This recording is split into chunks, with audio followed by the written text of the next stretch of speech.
Hi, what's up guys? So today kita nak unboxing. Okay, so today 13 August 2021. So my first parcel dah sampai. Okay, ni adalah parcel untuk customer I yang tersayang sangat. Dah tersayang sangat. BBM.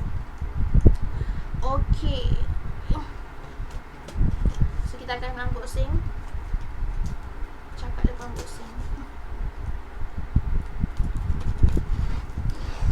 Ya, itu dia.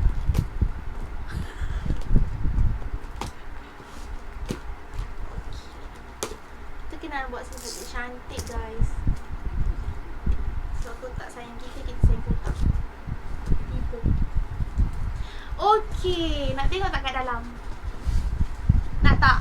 Angguk sekarang telefon. Okay, so inilah dia hasil belanjawan awet tu. Hasil belanjawan bulan Ogos tu.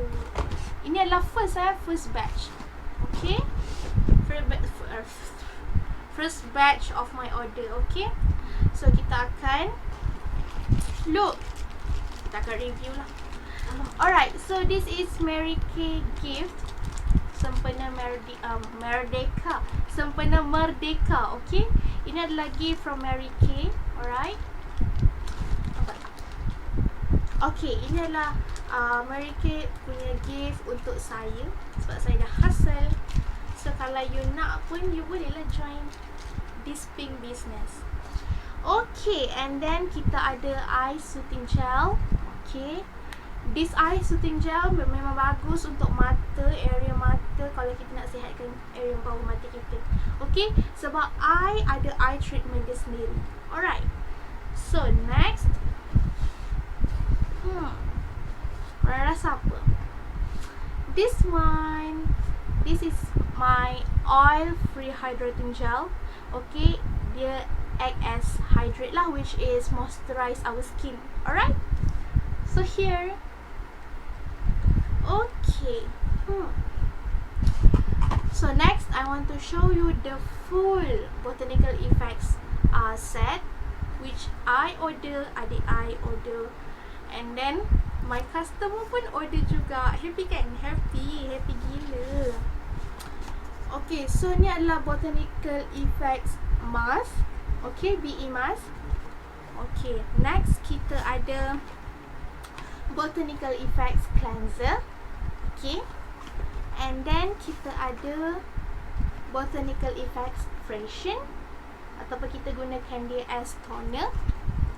And then lastly kita ada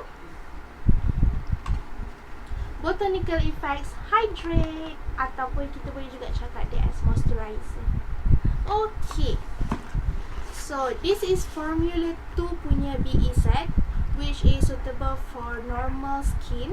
Okay, normal and sensitive skin.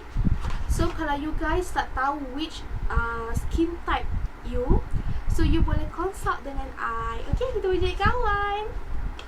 Okay, sekejap nak susun sebelum bilik ni bersih.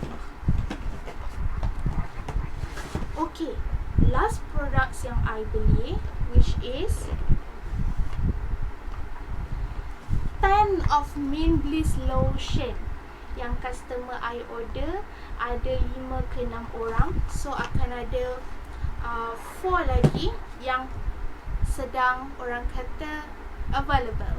Okay, so kalau you guys nak, you guys boleh drop.